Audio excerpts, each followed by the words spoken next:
So आज मी इथे साबुदाण्याचे वडे बनवणार आहे. इथे मी बटाटे उकडून घेतलेले आहेत, प्लस इथे साबुदाणा. त्याच्यामध्ये मी नंतर शेंगदाण्याचं कूट टाकेन. पहिला मी मिरच्या शोधून घेते. शेंगदाण्याचं कूट, चवीनुसार मीठ, प्लस त्याच्यानंतर मी मिरच्या तोडून टाकते बारीक करण्यासाठी.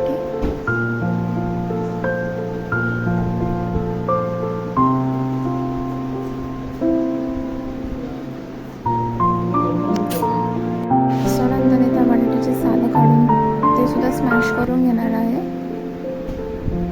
आणि नंतर साबुदाण्यामध्ये मिक्स करून घ्यायचं आहे. एकदम छोटंसं असे छोटे छोटे गोळे बनवायचे. त्याच्यानंतर हाताने खसखस हाताने करायचं.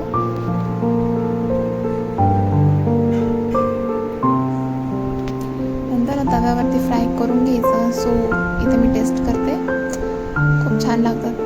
पहिला मी नैवेद्य दाखवला देवाला, त्याच्यानंतर मी हे खाल्लं आहे. सेकंड